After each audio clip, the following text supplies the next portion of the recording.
সবাইকে স্বাগত জানিয়ে শুরু করছি আজকের ভিডিও। আজকে আমি নিকি নামের একজনের কাহিনী বা তার এক্সপিরিয়েন্স সেটাই শোনাবো। সে বাই বার্থ ব্লাইন্ড ছিল।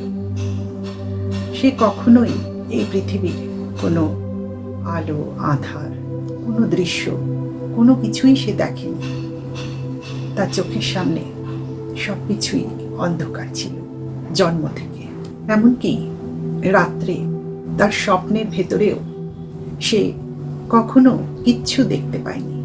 সে শুধু জানতো টাচ, স্মেল, টেস্ট আর সাউন্ড। যখন তার বয়স 22 বছর, তখন তার একটা খুব সিরিয়াস কার অ্যাক্সিডেন্ট হয়। তার ফলে তার ব্রেনে এবং তার কোমরে ফ্র্যাকচার হয়। অ্যাকচুয়ালি এটাই সেই সময় যখন সে জীবনে প্রথমবার দেখতে পেল। অ্যাক্সিডেন্টের ঠিক পরে সে অনুভব করল যে সে নিজের শরীর থেকে বেরিয়ে ভাসতে ভাসতে ধীরে ধীরে ওপরের দিকে উঠে যাচ্ছে। সে নিচের দিকে তাকাতেই আশ্চর্য হয়ে গেল।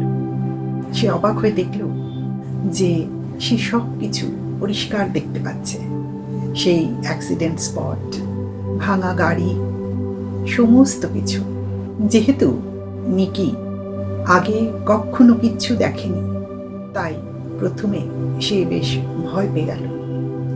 অনেকক্ষণ ধরে সে সেই ওপরে এক জায়গাতে দাঁড়িয়ে দেখতে লাগলো সব কিছু। অ্যাম্বুলেন্স, পুলিশ, লোকজনের ভিড়, সব কিছু যেন বোঝার চেষ্টা করতে লাগলো যে এত বছর ধরে যেগুলো খালি শব্দের ভেতর দিয়ে ফিল করত, সেই জিনিসগুলো ও এখন যেন পরিষ্কারভাবে দেখতে পাচ্ছে। এইভাবে কিছুক্ষণ পরে সে আবিষ্কার করলো যে সে ভাসতে ভাসতে একটি হসপিটালের ওপরে এসে দাঁড়িয়েছে। আর সেখান থেকে সে হসপিটালের রুমের ভেতরটাও পরিষ্কার দেখতে পাচ্ছে। সেখানে বেডের ওপরে একটি বডি শুয়ে রয়েছে, কিন্তু যেহেতু সে নিজেকে কখনো দেখেনি, তাই ঠিক বুঝতে পারল না যে আসলে সেই দেহটি তার নিজেরই দেহ। কিন্তু তখনই সে তার নিজের আঙুলের ওয়েডিং রিং আর লম্বা চুল দেখে বুঝতে পারল যে এটা হয়তো আমি। আরে নিজেই নিজেকে সে প্রশ্ন করল, আরে এটা কি আমি, আমারই দেহ? আরও দেখতে পেল যে ডাক্তার এবং নার্সরা প্রাণপণে ওকে বাঁচাবার চেষ্টা করছে এবং উৎকণ্ঠার সঙ্গে বলছে যে পেশেন্টের অবস্থার অবনতি ঘটছে, মনে হয় আমরা ওকে আর ফিরিয়ে আনতে পারবো না। নিকি প্রাণপণে চিৎকার করে ওদেরকে বলতে চেষ্টা করলো যে আরে আমার কিচ্ছু হয়নি, এই দেখো আমি খুব ভালো আছি, এই তো আমি এখানেই রয়েছি, ভীষণ ভালো রয়েছি, আমি কোনো কিছু হয়নি আমার। কিন্তু ও বুঝতে পারল যে ওরা অ্যাকচুয়ালি ওর কোনো কথাই শুনতে পাচ্ছে না। তারপর ও ধীরে ধীরে সেই হসপিটাল রুমের যে সিলিংয়ের কাছে যেখানে ও ভাসছিল, সেখান থেকে ধীরে ধীরে আরও উপরে উঠে সিলিং থেকে সরে গিয়ে সিলিং ভেদ করে ধীরে ধীরে আরও উপরে আকাশের দিকে উঠে যেতে লাগলো। একটা অদ্ভুত সুন্দর ফিলিং হচ্ছিল ওর। কোনো অ্যাংজাইটি নেই, কোনো ভয় নেই, কিচ্ছু নেই। অসম্ভব আনন্দে যেন ভরে উঠছে ও। নিচের দিকে তাকিয়ে ও রাস্তা, বিল্ডিং, গাছপালা, গাড়ি ঘোড়া, মানুষজন সব দেখতে পাচ্ছিল। পুরো শহরটাই দেখতে পাচ্ছিল। সে আরও বুঝতে পারল যে তার শরীর নেই, সে একটা সুন্দর জলজলে লাইট বা জ্যোতিতে পরিণত হয়েছে। এবং আরও যত উপরে সে উঠতে লাগলো, হঠাৎ ও চারিদিক থেকে শুনতে পেল যেন অনেকটা সেই উইন্ড চাইমস বা ঘণ্টার ধ্বনি যেন চারিদিক থেকে ওর কানে ভেসে ভেসে আসছে। অদ্ভুত সুন্দর শব্দ। এবার সে ধীরে ধীরে একটা টানেলের মধ্যে প্রবেশ করল। সেই টানেলের শেষে সে উজ্জ্বল আলো দেখতে পেল। ওর মনে হলো যে সেই উইন্ড চাইমসের যে শব্দ ছিল সে যেন সেই শব্দগুলো যেন ধীরে ধীরে ঘণ্টার ধ্বনি থেকে ধীরে ধীরে যেন একটা সুন্দর মিউজিক বা প্রার্থনা সঙ্গীতে পরিণত হতে লাগলো। সে এসে পৌঁছালো একটা অপূর্ব সুন্দর জ্যোতির্ময় জায়গায়। চারিদিকে সুন্দর নরম সবুজ রঙের মখমলের মতন ঘাস বিছানো রয়েছে।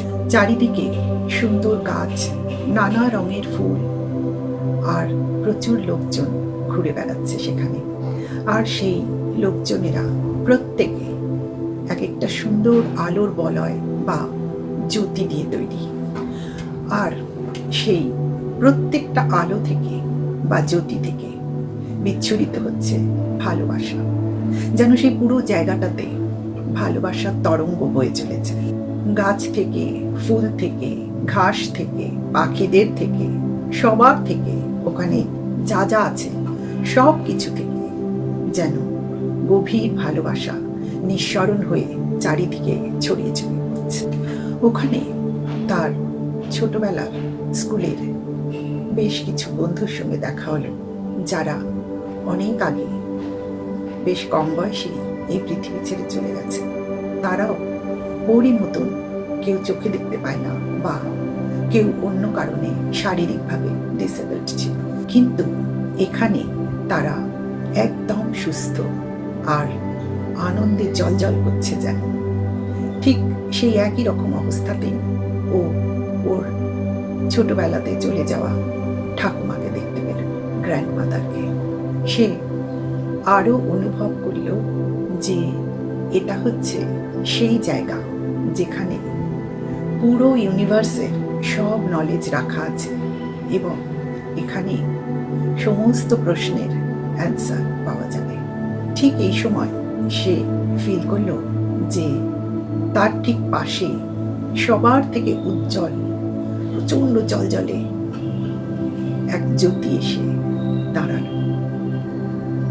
সঙ্গে সঙ্গে নিজের মনেই যেন সে উত্তর পেল, অথবা বলা যেতে পারে যে সে যেন বুঝতে পেরে গেল যে ইনি হচ্ছেন তিনি যাকে সবাই ঈশ্বর বলে ডাকেন।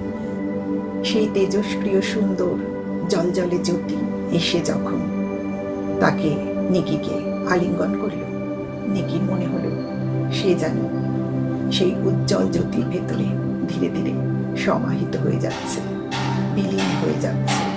এত সুন্দর সেই অনুভূতি। তার মনে হলো যে ইনি যেন তার জীবনের প্রতিটা মুহূর্ত সম্পর্কে অবগত, কোনো কিছু যেন এনার কাছ থেকে লুকোনো নেই। তার ভীষণ ইচ্ছা করছিল যে ওখানেই সে ওনার সঙ্গে থেকে যাবে, কিন্তু সেই উজ্জ্বল জ্যোতি ওকে বলল যে তোমার ফিরে যেতে হবে, তোমার এখনো এখানে আসার সময় হয়নি, এখনো তোমাকে অনেক অভিজ্ঞতা গ্রহণ করতে হবে। সেই অভিজ্ঞতা নেওয়া তোমার সম্পূর্ণ হলে তবেই তুমি এখানে আসতে পারবে। নিজেকে তোমাকে সমৃদ্ধ করতে হবে সেখানে সেই অভিজ্ঞতাগুলোর মাধ্যমে, তবেই তোমার জন্য এখানের দরজা আবার খুলে যাবে। নিকিকে আরো বলা হলো যে এই অভিজ্ঞতার মাধ্যমে তোমাকে যে মেইন জিনিস দুটো শিখতে হবে সেগুলো হলো ভালোবাসা এবং ক্ষমা করা। এই কথা বলার সাথে সাথে ও দ্রুত গতিতে হসপিটাল বেডে নিজের দেহের মধ্যে এসে প্রবেশ করল। দেহে প্রবেশ করার সাথে সাথে ফিরে এলো আবার ব্যথা, যন্ত্রণা এবং তার চোখের সামনে আবার সব কালো হয়ে গেল। ফিজিক্যাল বডিতে প্রবেশ করার সাথে সাথে আবার সে ফিরে পেল তার অন্ধত্ব। আজও নিকি সেই অদ্ভুত অভিজ্ঞতার কথা স্মরণ করে। আজও সে শিখে চলেছে কিভাবে ভালোবাসা যায় এবং ক্ষমা করা যায়, যা তাকে সেখান থেকে বলে পাঠানো হয়েছে। এই দুটো শেখাই এই জীবনের প্রধান এবং পরম কারণ। হয়তো সবারই যেদিন এই দুটো শেখা সম্পূর্ণ হবে সেদিনই হয়তো সবার জন্য সেই অদ্ভুত জায়গার দরজা খুলে যাবে। আজ তাহলে এ পর্যন্তই থাক। আবার আমি চলে আসব আবার কারো অদ্ভুত কোনো অভিজ্ঞতা বা এক্সপিরিয়েন্স